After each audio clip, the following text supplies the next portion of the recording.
Se você tivesse gravemente doente e você fosse ao médico, você gostaria de ouvir somente coisas boas e agradáveis ou você gostaria de saber da verdade? Se você estiver entre a vida e a morte espiritualmente, você gostaria que alguém lhe falasse a verdade ou somente falasse coisas boas e agradáveis para o seu coração, para os seus ouvidos? Meus queridos, nesse momento nós vamos estudar sobre as duas mulheres que estão descritas em Apocalipse. Uma está descrita em Apocalipse 12, a outra está descrita em Apocalipse 17, e é sobre isso que nós vamos estudar. E você vai descobrir na palavra de Deus, não nas minhas palavras, mas na palavra de Deus, toda a verdade. Primeiro nós vamos analisar a igreja pura e imaculada, e depois nós vamos analisar a igreja que se prostituiu com o templo. Mas antes de entrarmos nas profecias do Apocalipse e entendermos que mulheres do Apocalipse são essas, nós vamos agora entender o que mulher representa em profecia. Está escrito em 2 Coríntios, verso 11 e 2, que nos diz: o zelo que tenho por vocês é um zelo que vem de Deus, e os prometi a um único marido, o Cristo, querendo apresentá-los a Ele como uma virgem pura. Então, queridos, nós vemos aqui que quando a palavra de Deus em profecia fala sobre mulher, está na verdade falando sobre igreja. Um outro verso que apoia o que nós estamos falando é o que está escrito em Efésios 5, 25, que nos diz: maridos, amem suas mulheres, assim como Cristo amou a igreja e entregou-se a si mesma. E em Efésios 5, 32, esse é um mistério profundo. Refiro-me, porém, a Cristo e a igreja. Nós sabemos que a Bíblia nos mostra Cristo como o noivo. E nós sabemos que quando a profecia fala sobre mulher, está falando na verdade sobre igreja. Então nós temos duas mulheres descritas em Apocalipse. Essas duas mulheres que representam duas igrejas, uma delas está em Apocalipse 12, verso 1, que nos diz: apareceu no céu um sinal extraordinário, uma mulher vestida de sol, com a lua debaixo dos pés e uma coroa de 12 estrelas sobre a cabeça. Ela estava grávida e gritava de dor, pois estava para dar à luz. Então apareceu no céu outro sinal, um enorme dragão vermelho, com 7 cabeças e 10 chifres, tendo sobre as cabeças 7 coroas. A mulher fugiu para o deserto, para um lugar que lhe havia sido preparado por Deus, para que ali a sustentassem durante 1260 dias. Nós vemos aqui, queridos, em Apocalipse 12, sobre uma mulher, uma igreja pura, que tinha luz sobre ela, a luz de Cristo, porque Jesus Cristo é o sol da justiça, e essa mulher, por sua pureza, passou por perseguições. Esse foi um período de 1260 anos, que começou em 538 e terminou em 1798. E essa igreja foi perseguida por quem? Foi perseguida pelo poder papal na época, porque todos que eram contra os dogmas papais eram colocados na fogueira, torturados, assassinados, e aproximadamente 50 milhões de cristãos morreram nessa perseguição. Em 1798, a perseguição terminou porque o imperador Napoleão enviou o general Berthier, e o general Berthier prendeu o Papa Pio VI, e ele ficou em cativeiro e morreu em cativeiro. E assim, queridos, por um longo período de tempo, a Igreja Romana perdeu o poderio político e militar. Mas esse poder será curado. No final dos tempos, em Apocalipse 13, esse poder será restaurado. Mas nós vamos daqui a pouco falar sobre isso. Agora nós vamos falar sobre a outra mulher, a outra igreja, descrita em Apocalipse 17 como uma igreja prostituída, como uma igreja blasfema, como uma igreja mãe de todas as prostitutas. Apocalipse 17, verso 1. Um dos 7 anjos, que tinham as 7 taças, aproximou-se e me disse: venha, eu lhe mostrarei o julgamento da grande prostituta que está sentada sobre muitas águas.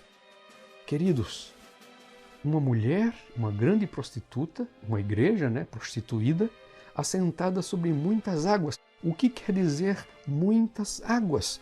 Nós vemos a resposta em Apocalipse 17, verso 15, que diz assim: as águas que você viu, onde está sentada a prostituta, ou seja, a igreja, são povos, multidões, nações e línguas. Queridos, essa igreja então, que Apocalipse nos fala, é uma igreja que se relaciona com reis, com presidentes, é uma igreja grandiosa, poderosa, uma igreja que está assentada sobre as nações. No verso 3 nós vemos uma outra revelação. Essa mulher estava montada numa besta escarlata, numa besta vermelha, e estava coberta de nomes de blasfêmias e tinha 7 cabeças e 10 chifres. Queridos, uma mulher, uma igreja montada sobre uma besta. O que quer dizer besta em profecia? Se você pesquisar, você vai ver que besta quer dizer um poder estatal, um poder governamental. Então essa igreja estava assentada sobre um poder, tinha um suporte de um poder estatal.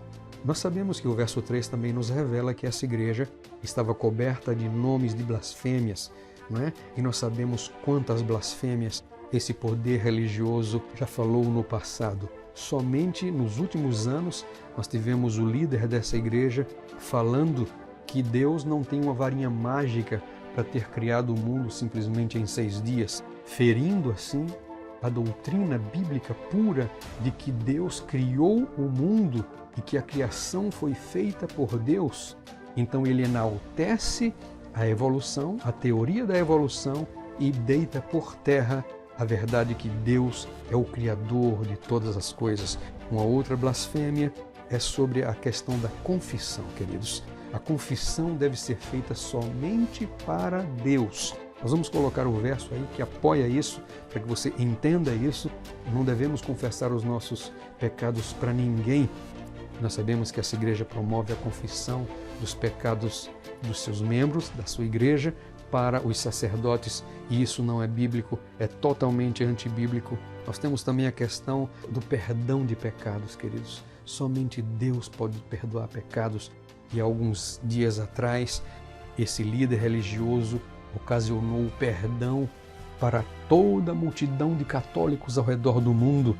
E quem pode perdoar pecados, queridos, senão Deus? Em outro momento, esse líder religioso falou que a cruz de Jesus era o fracasso de Deus. E na Bíblia nós sabemos que a cruz não foi o fracasso de Deus. A cruz foi um sucesso, a vitória de Deus mostrando o seu amor. A história da cruz não termina na cruz. A história da cruz termina na ressurreição, na vitória sobre o inimigo, na vitória sobre o diabo e os seus anjos, na vitória sobre todo o mal e todo o pecado e na vitória de cada um de nós que aceitarmos o sacrifício de Jesus. Mais uma blasfêmia desse líder religioso. Finalmente, queridos, uma das maiores blasfêmias, uma das maiores heresias desse sistema religioso é a adoração de imagens, porque nós sabemos que nos 10 mandamentos a adoração de imagens é proibida pelo Senhor. Leia Êxodo 20 e você vai entender o que eu estou falando. Uma outra luz sobre o assunto, quem é esse poder religioso, a Bíblia nos mostra pela maneira que os seus sacerdotes se vestem. Olha o que está escrito em Apocalipse 17, verso 4. A mulher estava vestida de púrpura e de escarlata. Esse sistema religioso, os seus líderes se vestem exatamente de púrpura, que é o lilás, e também se vestem de escarlate, que é o vermelho. Que coisa interessante! Quanta luz nós temos na palavra de Deus! Ainda mais luz para você que quer saber a diferença das duas igrejas é a luz sobre os apetrechos que essa igreja usa. Nós já ouvimos falar do cálice, né? Do cálice de ouro. Vocês estão vendo aí algumas fotos sobre o cálice de ouro. Também não somente isso, mas joias e pedras preciosas e ouro. E nós sabemos que as igrejas desse sistema religioso, muitas foram construídas com muito ouro também, e que o acervo lá na cidade do Vaticano é enorme com relação à quantidade de ouro que esse sistema religioso possui.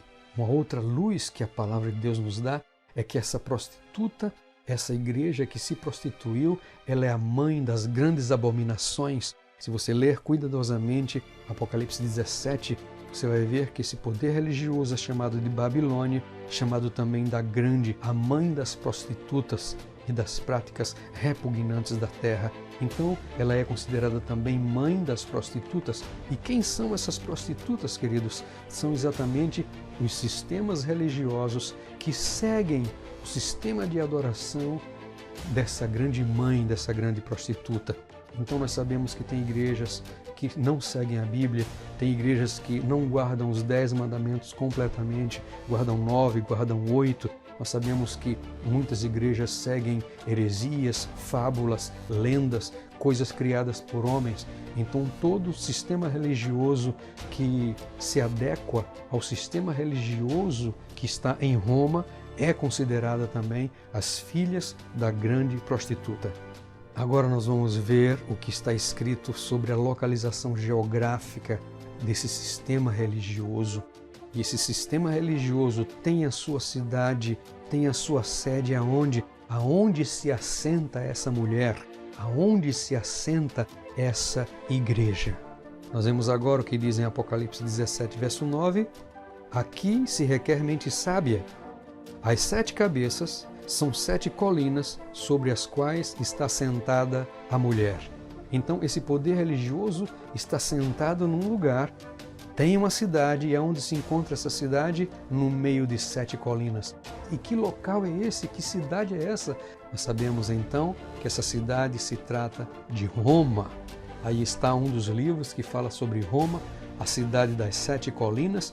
E se você fizer uma busca, você vai descobrir que o Vaticano está exatamente no coração de Roma.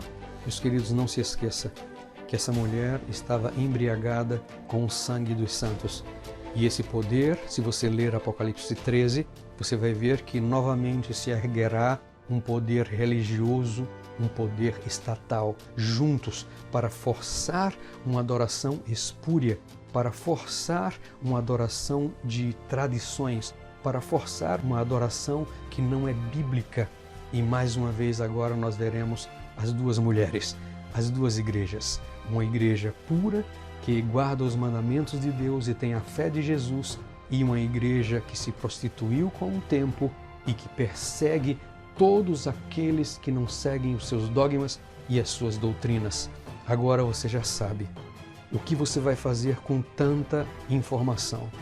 Eu quero deixar com vocês alguns links de alguns documentários fantásticos, explicando muito mais do que eu falei para vocês. Quer mais luz? Acesse os links aí abaixo, deixa o seu comentário, clica no sininho, compartilhe esse vídeo e que você esteja preparado, querido, porque mesmo que você seja ateu, no final só haverão 2 grupos, aqueles que têm a marca da besta e a sua imagem, e aqueles que guardam os mandamentos de Deus e têm a fé de Jesus. Que Deus te abençoe poderosamente e que você agora, sabendo da verdade, possa tomar a maior das decisões em sua vida de seguir a igreja verdadeira. Procure uma igreja baseada unicamente na Bíblia, única e exclusivamente na Bíblia e nada mais. Uma igreja que guarde os mandamentos de Deus e tenha a fé de Jesus. Que Deus te abençoe poderosamente, que o Senhor te guarde, te ampare, hoje e para sempre. Vejo você então no nosso próximo vídeo. Um grande abraço.